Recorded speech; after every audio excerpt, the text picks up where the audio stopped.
আসসালামু আলাইকুম everyone, welcome to মানি ইউটিউব চ্যানেল মরিয়মস মম ব্লগে। আশা করি সবাই ভালো আছেন। আমি আলহামদুলিল্লাহ ভালো আছি। তো আজকে মনটা একটু খারাপ হয়ে গেল, কারণ গতকালকে আমি একটা ভিডিও আপলোড দেওয়ার সময় আসলে ভিডিওটা আমার ডিলিট হয়ে গেছে। মনটা একটু কালকে থেকে অনেক খারাপ, কারণ কতদিন ধরে আমি লং ভিডিও দিই না। তো শরীরটা একটু ভালো ছিল না, সেজন্য আমি কোনো ভিডিও করিনি এবং ভিডিও আপলোডও দেইনি। তো কালকে হঠাৎ করে একটা ভিডিও আপলোড দেওয়ার সময় কীভাবে জানি ডিলিট হয়ে গেল, আমি বুঝতে পারলাম না। তো সেই জন্য মনটা অনেক খারাপ হয়ে গিয়েছিল। তো ভাবলাম যে আজকে একটু সামান্য ভিডিও করে দেখাই, কারণ কালকে এত সুন্দর একটা ভিডিও করেছিলাম। তো ভিডিওটা আপনাদের দেখাতে পারিনি। আজকে নতুন করে আবার ব্লগ শুরু করেছি। তো আশা করি সবাইকে ভালো লাগবে। তো যদি ভালো লাগে ভিডিওটিতে অবশ্যই একটু লাইক দিবেন এবং আপনাদের মতামত কমেন্ট বক্সে জানাবেন। এবং আমার চ্যানেলটি প্লিজ সাবস্ক্রাইব করে দিবেন। আপনারা সাবস্ক্রাইব করলে কী হবে, যে আমি নতুন নতুন ভিডিওগুলো ছাড়বো তখন আপনাদের কাছে নোটিফিকেশান পৌঁছে যাবে। So please subscribe my channel. আজকে আমি এই যে কিছু রান্নাবান্নার ভিডিও দেখাবো আপনাদের সাথে। আমার যেহেতু এটা ফ্যামিলি ব্লগ, সেহেতু ফ্যামিলিতে যা হয় টুকিটাকি জিনিস আপনাদের দেখানোর আমি চেষ্টা করি।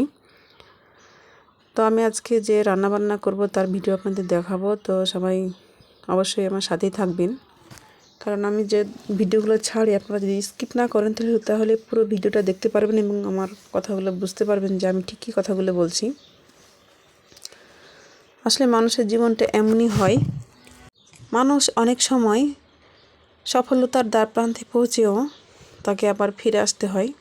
তো আমার ব্যাপারেও সেটা কালকে হয়েছে, সেজন্য মনটা একটু খারাপ। তো যেমন আমি ধরেন পুরো ভিডিওটা এত কষ্ট করে ভিডিওটা রেডি করেছিলাম, তারপর আমি আপলোড দিতে পারিনি। তো এরকম অনেক মানুষ আছে যারা এই যে বলে যে তীরে এসে তরি ডুবে যায়, আমার বেলাও ঠিক সেই হয়েছে। তো সেই জন্য মনটা একটু খারাপ ছিল। তো আমি আজকে যে রান্নাবান্না করব সেই ভিডিওটাই আপনাদের দেখাবো। তো আমি আজকে রান্নাবান্না করব, দেখেছেন আপনারা নিশ্চয়ই ভিডিওর শুরুতে, যে পাট শাক। আর আমি এখানে যে ব্রয়লার মুরগি এনেছে, আমি এগুলো ভুনা করব।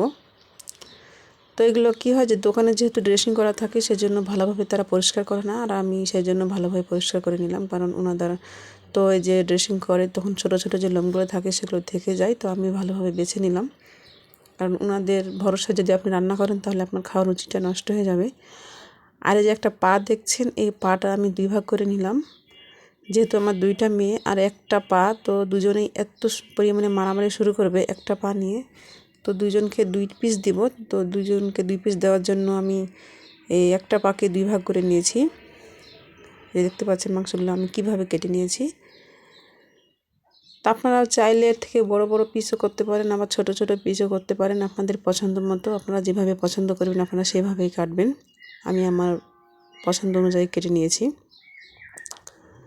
তো আমার এখন আরও অনেক কাজ আছে, তো আমি সেই কাজগুলো করব। তো আমি এখানে চুলায় ডাল বসিয়ে দিয়েছি, কারণ যেহেতু আমি মুরগির মাংস ভুনা করব এবং পাট শাক ভাজা করব, তো সাথে তো অবশ্যই ঝোলের প্রয়োজন আছে। আর ঝোলের প্রয়োজন মেটানোর জন্য আমি এখানে মুসুরির ডাল রান্না করছি। তো মুসুরির ডালটা আমার অলরেডি হয়ে গেছে। আমি এখানে একটা ভাগার দিয়ে দিব। তো আমি এখানে পেঁয়াজ দিয়ে দিয়েছি, কারণ পেঁয়াজ রসুনের যে ভাগারটা আছে আপনি যদি পরে সেটা দিন। অনেকে আছে যে প্রথমে আপনি যে যদি প্রথমে ভাগার দেন, যে পেঁয়াজ মরিচ দিয়ে প্রথমে ডালটা কষিয়ে দিবেন, তাহলে কিন্তু তার টেস্ট আলাদা। আর এখন যদি আপনি দেন, ডালটা সেদ্ধ হওয়ার পরে যদি দেন, তাহলে টেস্ট আপনি আলাদা। আপনি দুভাবে রান্না করে দেখবেন যে আপনার কাছে ঠিক কোনটা টেস্টি মনে হয়। তো আমার কাছে মনে হচ্ছে যে এটাই অনেক টেস্টি হবে, কারণ যেহেতু পেঁয়াজ রসুনের যে একটা ফ্লেভার আছে, তো অবশ্যই আপনি সেটা পরে দিলে পাবেন। তো আমার এটা রান্না প্রায় শেষ হয়ে গেছে, আমি ভাগার দিয়ে দিয়েছি। তো আমার রান্না আমি সেভাবে রান্না করতে পারি না, তবুও আপনাদের সাথে শেয়ার করি যে আমি এভাবেই রান্না করি। আমরা গ্রামের মানুষ, গ্রাম্য পদ্ধতি ব্যবহার করে আমরা রান্না করি, আমরা কোনো শহরের পদ্ধতি ব্যবহার করি না। আর এই যে দেখতে পাচ্ছেন 2 চুলায় আমি বসিয়ে দিয়েছি পাট শাক আর মুরগির মাংস। তো এই ব্রয়লার মুরগির মাংস আমি পুরোটাই ভুনা করব। তো এখানে দিয়ে দিয়েছি 2 চুলায়। আপনারা রান্না যদি করেন তাহলে কি হবে, যে 2 চুলায় একসাথে রান্নাটা হয়ে যাবে, কারণ যে আগুনটা জ্বলে চুলায়, আগুনটা 2 পাশে ভাগ হয়ে যাবে, আর আপনার রান্নাটা একসাথে 2টা রান্না একসাথে হয়ে যাবে।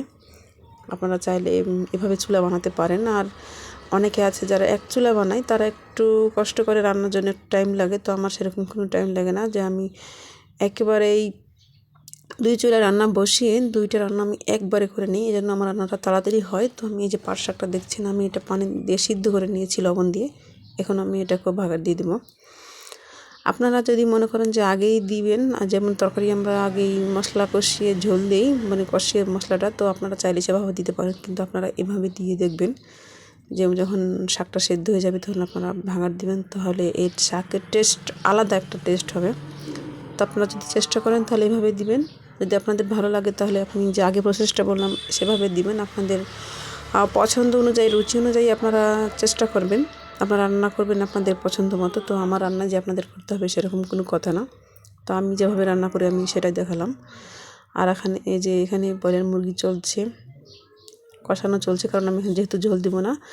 দেখতে পাচ্ছেন যে পুরোটা আমি তেলে কষাচ্ছি, কারণ আমি এখানে কোনো পানি অ্যাড করিনি, পুরোটাই তেলে কষাচ্ছি। আর এভাবে রান্না করবেন।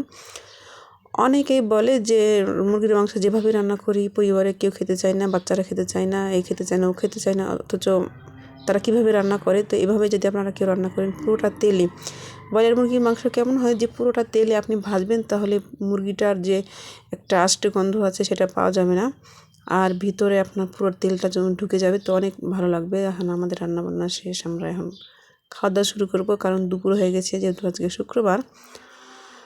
তো আমাদের সব কাজ শেষ হয়ে গেছে, আমরা এখন খাওয়া দাওয়া শুরু করেছি। তো আপনারা যদি খাওয়া দাওয়া করে থাকেন তো আমাকে অবশ্যই কমেন্ট বক্সে জানাবেন, এবং আমার ভিডিওটা কেমন হয়েছে অবশ্যই আমাকে জানাবেন, এবং আমার চ্যানেলটা সাবস্ক্রাইব করে দিবেন, কারণ যেহেতু আমি ফ্যামিলি ব্লগ বানাই, তো আমার ফ্যামিলিতে টুকিটাকি জিনিস আপনাদের দেখাই।